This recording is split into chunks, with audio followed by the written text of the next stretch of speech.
أعوذ بالله السميع العليم من الشيطان الرجيم من همزه ونفخه ونفثه. بسم الله الرحمن الرحيم.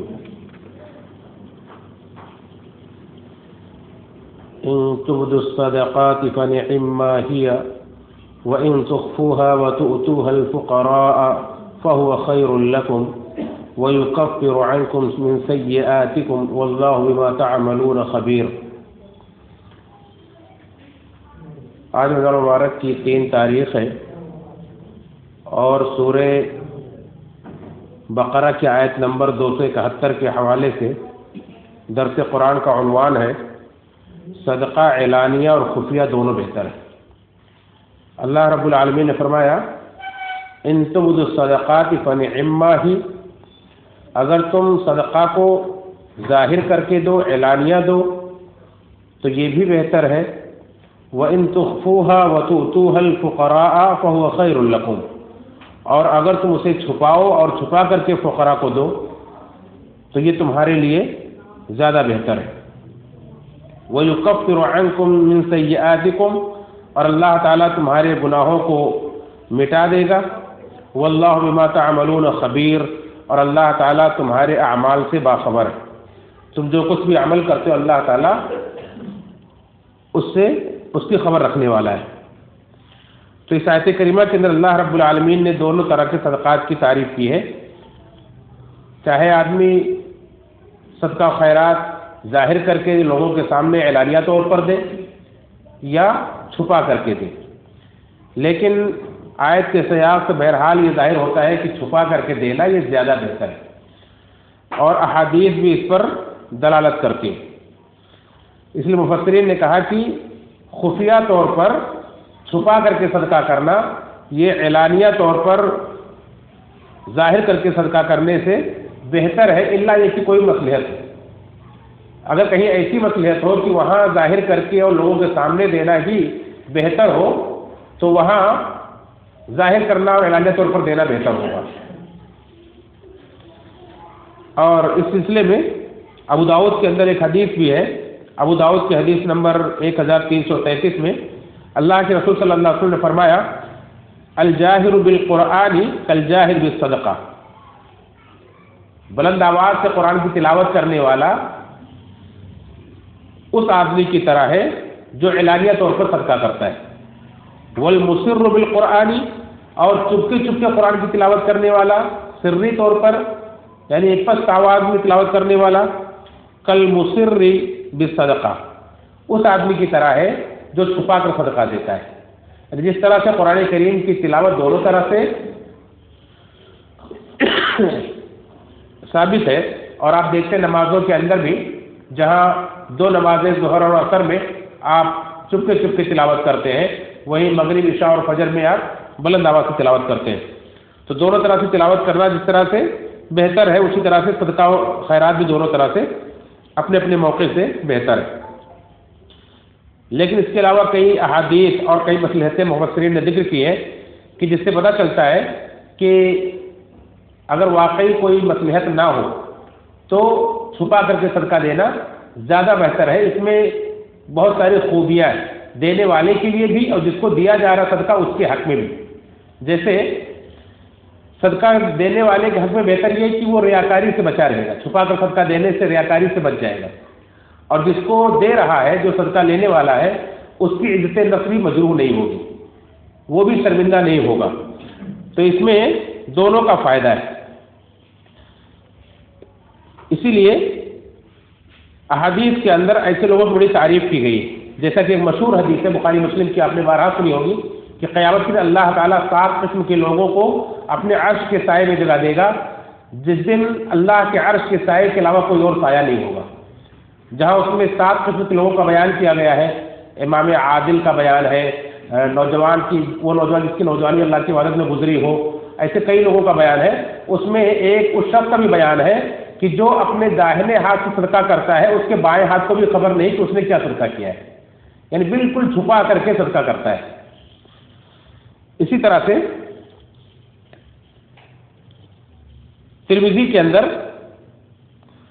ایک روایت ہے اس کتاب التفسیر کے اندر جو عبد الرحمن کیلانی رحمۃ اللہ نے اپنی تفسیر تفسیر القرآن کے اندر انہوں نے ذکر کی ہے کہ اللہ تعالیٰ نے زمین کو پیدا کیا تو زمین ہلنے لگی، تو اللہ تعالیٰ نے پہاڑوں کو پیدا کیا اور اس پر گاڑ دیا تاکہ زمین کو وہ سنبھالے رہے۔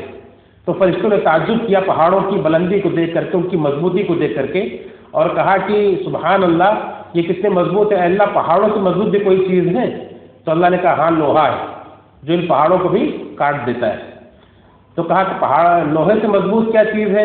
تو کہا آگ ہے جو لوہے کو پگھلا دیتی۔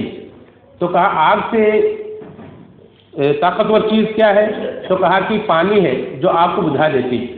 پھر کہا کہ پانی سے طاقتور چیز کیا ہے؟ تو کہا ہوا ہے جو پانی کو بھی اٹھائے پھرتی ہے۔ تو پھر اس سے کہا، اس کے بعد پوچھا فرشتوں نے کہ ہوا سے زیادہ طاقتور چیز کیا ہے، اس سے زیادہ بہتر چیز کیا ہے؟ تو آخر میں اللہ تعالیٰ نے فرمایا کہ خون چھپا کر کے صدقہ کرنا ہے، خفیہ طور پر چھپا کر کے صدقہ کرنا۔ یہ ترمذی کی روایت ہے۔ تو اس طرح سے صدقہ کرنے کو بہت ہی افضل ترین عمل بتلایا گیا ہے۔ بہت سارے مواقع ایسے ہوتے ہیں جیسے کوئی اجتماعی طور پر بڑا کام ہو رہا ہو، مسجد بن رہی ہو، یا اللہ کے نبی صلی اللہ علیہ وسلم نے جب جنگ تبوک کے لیے چندے کا اعلان کیا تو اس موقع پر آپ صلی اللہ علیہ وسلم نے دیکھا اعلان کیا، صحابہ لا کر کے سامنے رکھ رہے تھے اور آپ سب کی تعریف بھی کر رہے تھے۔ تو ایسے جو مواقع ہوتے ہیں لوگوں کو رغبت دلانے والے، ایسے موقع پر اعلانیہ طور پر دینا بہتر ہوتا ہے۔ جیسے آپ نے ابوبکر سے پوچھا، ابوبکر گھر میں کیا چھوڑ کر آئے ہو؟ تو انہوں نے کہا کہ پورا اٹھا لایا ہوں، اللہ کے رسول کے سوا گھر میں کچھ نہیں۔ عمر سے پوچھا تم کیا چھوڑ کر آئے ہو؟ تو انہوں نے کہا کہ جتنا گھر میں چھوڑ کر آیا اتنا ہی لے کر آیا ہوں۔ تو اس طرح سے اعلانیہ طور پر صحابہ دے رہے تھے، صدقہ کر رہے تھے۔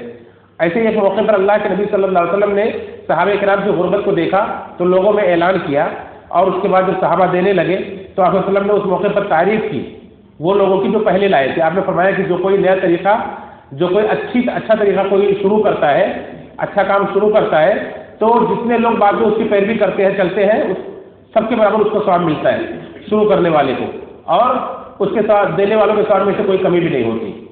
تو اس طرح سے کبھی کبھی موقع ایسا ہوتا ہے دوسروں کو رغبت دلانے کے لیے کہ اعلانیہ طور پر صدقہ کرنا بہتر ہو جاتا ہے۔ لیکن ایسے موقع پر جب پرسنل کسی آدمی کو دینا ہے، آپ اپنے رشتے داروں کو دینا چاہتے ہیں، اپنے قرابت داروں کو دینا چاہتے ہیں، پڑوس کے مسکینوں اور فقیروں کو دینا چاہتے ہیں، تو اس موقع پر بہتر یہ ہوگا کہ اپنے گھر کے سامنے لائن لگا کر کے یا کیمرے کے سامنے بلا کر کے لوگوں کو دینے سے بہتر یہ ہوگا کہ آپ ان کے گھر پر جائیں، چپکے سے لفافہ بنا کر دے کر چلے آئیں، تاکہ آپ بھی ریاکاری سے بچ جائیں اور وہ بھی ان کی اس سے مجروح نہ ہو۔ یہ جو دیکھا جاتا ہے کیمرے کے سامنے بلا کر کے ایک ایک کو چہرہ دکھا کر دیا جاتا ہے، یہ اس سے ظاہر سی بات ہے لینے والا بڑا شرمندہ ہوتا ہے، مجبوری کی حالت میں لیتا ہے، ورنہ گوارا بھی نہیں کرے گا۔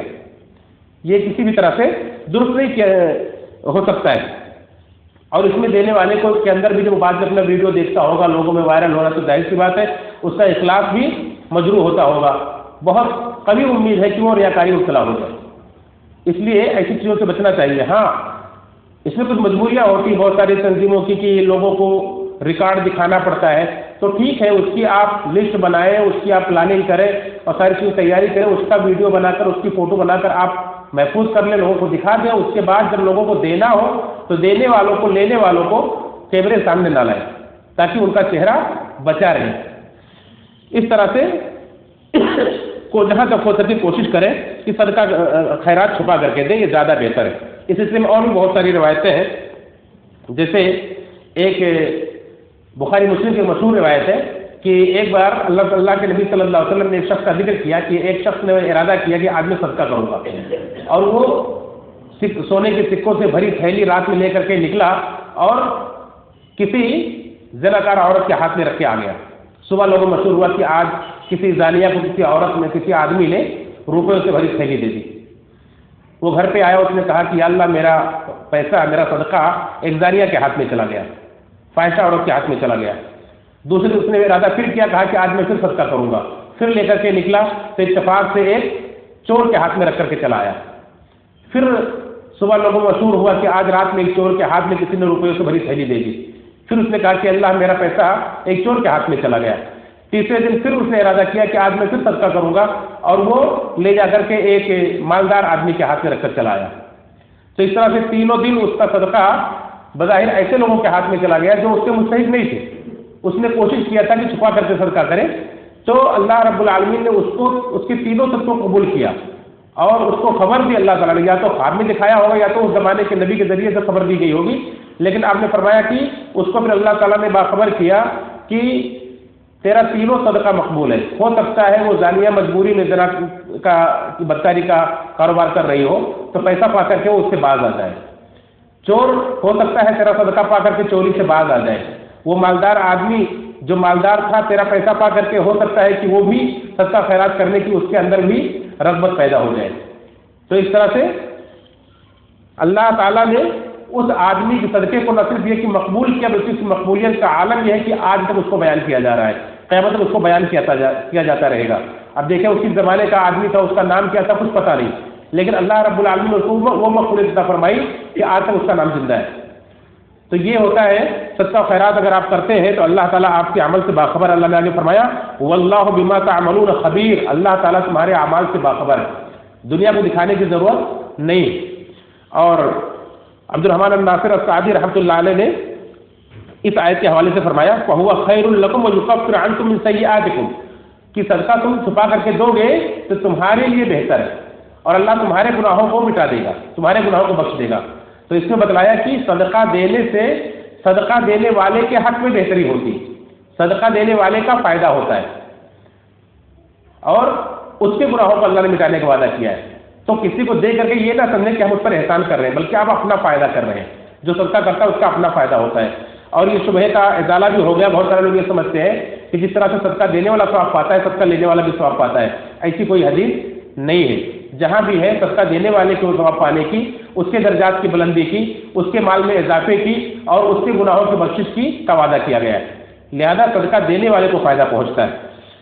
اللہ رب العالمین سے دعا ہے رب العالمین ہم سب کو کثرت کے ساتھ صدقہ و خیرات کرنے کی توفیق فرمائے، اور اللہ تعالیٰ ہم سب کے صدقات و خیرات کو قبول فرمائے، ان کے اندر اخلاص پیدا فرمائے، آمین تقبل یا رب العالمین۔